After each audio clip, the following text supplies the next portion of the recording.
ஆச்சி மசாலா. எந்த சமையலும் ருசி தேடும் ரகசியம். 20 ரூபாய். ஈரான் மற்றும் அமெரிக்கா இடையே அமைதி ஒப்பந்தம் தற்போது கையெழுத்தாகி இருக்கிறது. இது பற்றிய பல்வேறு விவரங்களை எமது அரசியல் பிரிவு ஆசிரியர் ஹரிஹரன் வழங்கிட பார்க்கலாம். ஒரு முக்கியத்துவம் வாய்ந்த மெமரண்டம் ஆஃப் அண்டர்ஸ்டாண்டிங் என்று தலைப்பிட்டு வர்சைல் பேலஸ்ல இது கையெழுத்தாக இருக்கிறது. உலக யுத்தம் 1 கூட இந்த இடத்துல தான் ஒரு ட்ரீட்டி மூலமாக கையெழுத்தாகி முடிவுக்கு வந்திருக்கு அப்படிங்கறத பார்க்கின்றோம். டொனால்ட் ட்ரம்ப் இதுல கையெழுத்திட்டு இருக்கிறார். முக்கியமான ஒரு 6-7 ஷரத்துக்கள் இந்த அம்சத்துல இருக்கு அப்படிங்கறத பார்க்கின்றோம். முதல் அம்சம் என்பது எல்லா இனங்கள்லயும் இந்த போரை இப்போ பல்வேறு நிலைகள்ல இந்த போர் நடந்து வருகிறது. குறிப்பாக இஸ்ரேல், லெபனான் உட்பட இதை எல்லாத்தையுமே முடிவுக்கு கொண்டு வருவதுதான் இந்த ட்ரீட்டியோடைய முக்கியமான அம்சமாக பார்க்கப்படுகிறது. இத இஸ்ரேல் எப்படி ஏற்றுக்கும் அப்படிங்கறத பார்க்கணும். இஸ்ரேலை பொறுத்த வரைக்கும் லெபனான்ல ஹிஸ்புல்லாவோடு எங்களுக்கு நடக்கக்கூடிய யுத்தம் என்பது இதோடு சம்பந்தப்பட்டது இல்லை அப்படின்னு சாதித்து வர்றாங்க. இல்ல நீங்க அதை செய்யணும், அதை நிறுத்தணும் அப்படின்னு ஈரான் வலியுறுத்த அமெரிக்காவும் அதுக்கு அனுகூலம் சொல்ல இது எப்படி அமலுக்கு வரணுங்கிறத பார்க்கணும்.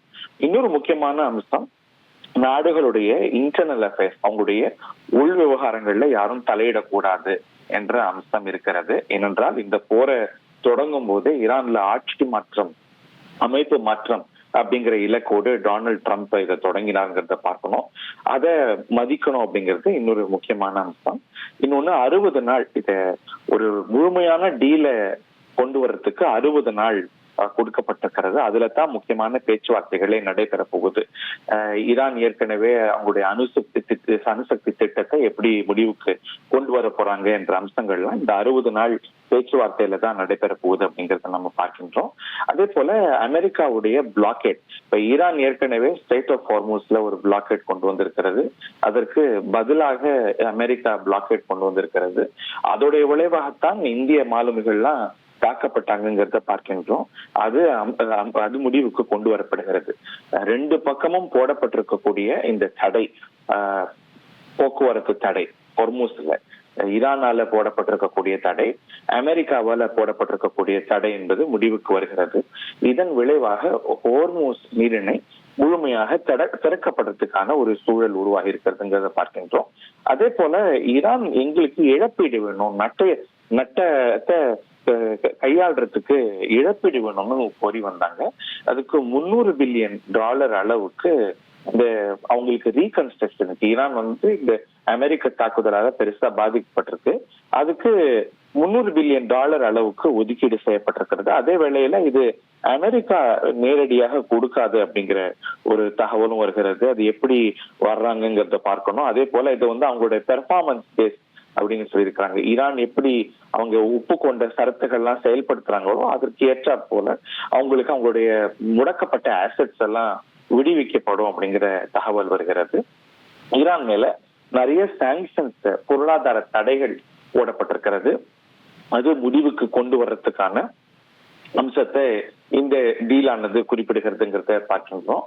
ஏன்னா ஈரான் மீது பல பொருளாதார தடைகள் டொனால்ட் ட்ரம்ப் இந்த பழைய JCPOA ஒப்பந்தத்திலிருந்து, இதற்கு முன்பு இருந்த ஈரான் அமெரிக்கா டீல் இருந்து பின்வாங்கியதிலிருந்து நிறைய தடைகள் இருக்கிறது. அந்த தடைகளை நீக்கிறதுக்கான வழிவகை அப்படிங்கிறத பார்க்கின்றோம். அதே போல ஈரான் அணு ஆயுதத்தை பெறாது அப்படிங்கிற அம்சம் இதுல இருக்கிறது. இனி நாங்கள் அணு ஆயுதத்தை பெற மாட்டோம் அப்படின்னு சொல்றாங்க. ஏற்கனவே ஈரான் கிட்ட ஹைலி என்ரிச் யுரேனியம், கிட்டத்தட்ட 60% செறிவூட்டப்பட்ட யுரேனியம் இருக்கிறது. அதை என்ன செய்ய போறாங்கிறத பார்க்கணும். இதே போல இந்த ஸ்டேட்டஸ் கோ நியூக்ளியர் ப்ரோக்ராம்ல இது வரைக்கும் ஈரான் என்ன நிலையை எட்டி இருக்கிறதோ அந்த நிலை தொடரும். இதுக்கு மேல அவங்க செறிவூட்ட மாட்டாங்க அப்படின்னும், ஈரானுடைய இந்த ஃப்ரோசன் ஃபண்ட்ஸ் அது விடுவிக்கிறதுக்கான நடவடிக்கை அவங்களுடைய செயல்பாட்டை பொறுத்து சொல்லப்பட்டிருக்கிறது.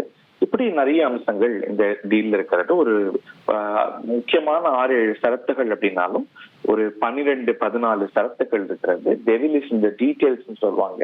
இதெல்லாம் நம்ம உள்வாங்கி பார்க்கும்போது இன்னும் தெளிவா இந்த ஷரத்துக்கள்லாம் படிக்கும்போது இது எப்படி ஒபாமா ஏற்கனவே போட்ட ஒப்பந்தத்தோடு வேறுபட்டது அப்படிங்கறத பார்க்கணும். டொனால்ட் ட்ரம்ப் அவர் மீண்டும் மீண்டும் சொல்லி வருகிறது, ஒபாமாவோட டீல் வந்து குப்பை, அதனால பயன் இல்லை, அதுல இருந்து பன்மடங்கு இது சிறப்பான டீல் அப்படின்னு சொல்ற.